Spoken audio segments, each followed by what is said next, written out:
Amber Heard discusses being homeless after being sued by her insurance company. After her much publicized case with ex-husband Johnny Depp, Amber Heard is once again back in the headlines. Rumor has it that a pile of financial problems ensued after her defamation case. Amber was reportedly broke and homeless. She had even more legal problems to face since her insurance company would not pay her out. Without this, she had to sell her own home and hopefully survive with the help of some of her friends. If this was the case, where is Amber living now? Is it true that she's unable to pay Johnny Depp? No one was really sure if this was real or if it was just another stunt Amber and her team were pulling just to avoid paying Johnny.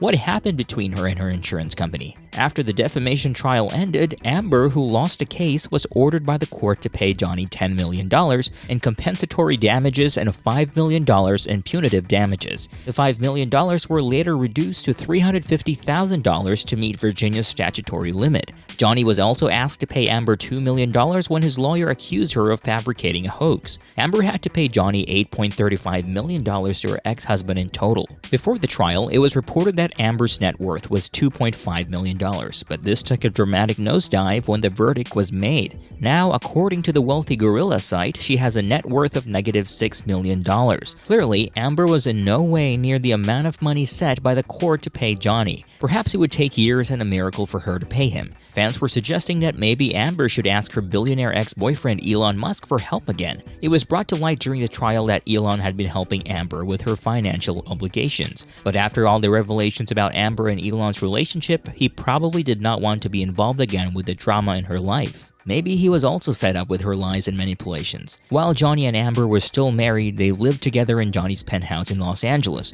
They were even branded as one of the wealthiest couples in the industry.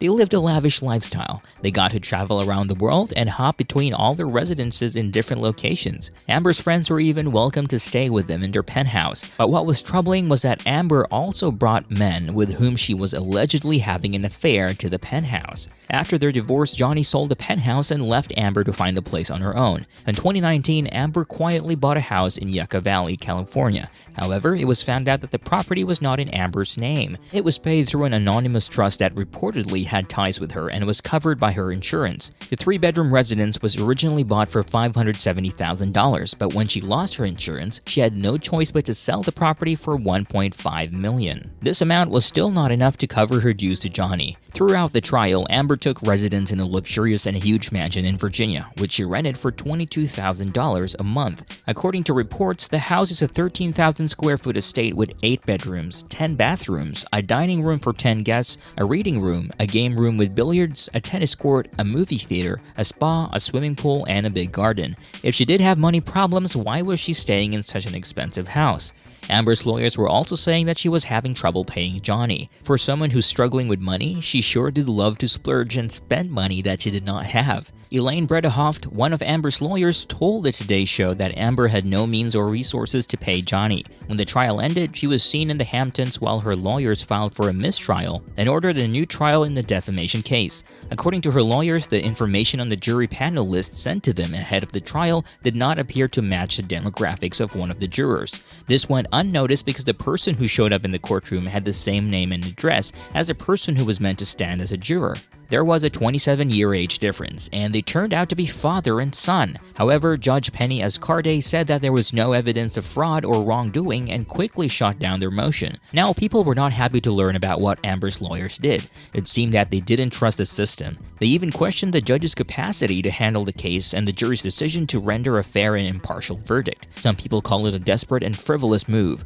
There were fans who accused Amber of lying again about her financial status.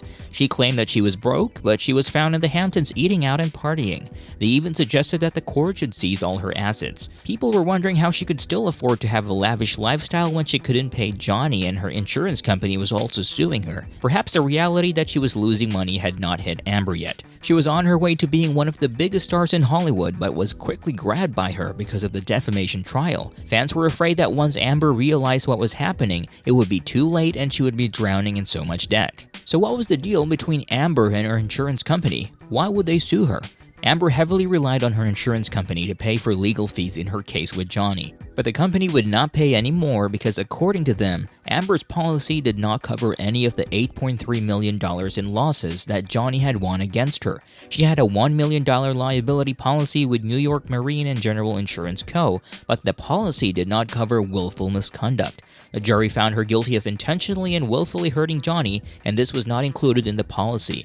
In their lawsuit against Amber, they asked to be absolved of any duty to pay for Amber's defense in the defamation case. They should not be required to pay the $8.3 million or any cost of ongoing litigation associated with the appeal her lawyers filed. Apparently, the company was the one that shouldered her legal fees in 2019 when Johnny bought a $50 million libel case over his ex-wife's op-ed in the Washington Post.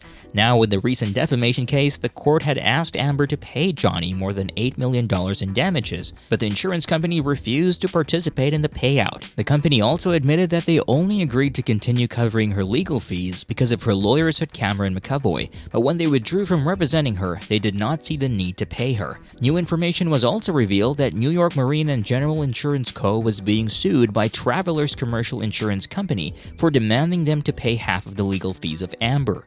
They also accused the New York Marine of wanting to hire cheaper lawyers. It seemed that wherever Amber turned, there were lawsuits filed because of her. With everything that's been revealed, perhaps Amber was indeed having money problems. She was dropped from Aquaman 2 and there were no future projects lined up for her. People also started to notice that she had no friends who came up and helped her in all her ordeals. Recently, she was spotted with journalist Eve Barlow in Israel. There were rumors circulating that the two were dating or even married because both were seen wearing the same rings. There were people who admired Amber for selling her residence in Yucca Valley, but she still needed a huge amount of money to pay Johnny.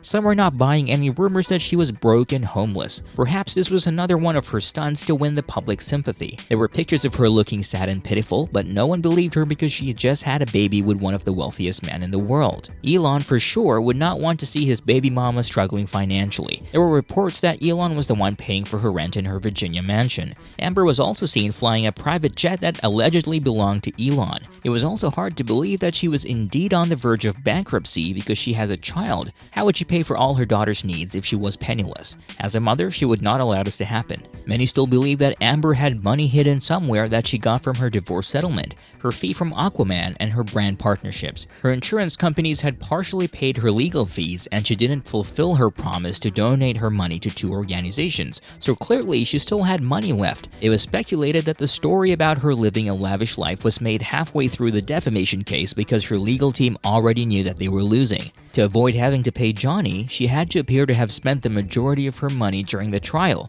so not everyone believed the rumors that she was financially struggling. Now it's been revealed that she will soon release her memoir, which could be a big help with all her financial obligations. There were publishing companies that were offering her millions of dollars for her to sign a deal with them. Some have reportedly offered her up to $15 million. This is enough to pay Johnny and to fulfill her promise to the two organizations. What do you think Amber's doing now? Would you really believe that she's been struggling after the defamation case? Did she deserve to be treated this way? Let me know your thoughts in the comment section. Stay tuned for more interesting videos. Are you not entertained? If you are, give this video a thumbs up and subscribe to our channel.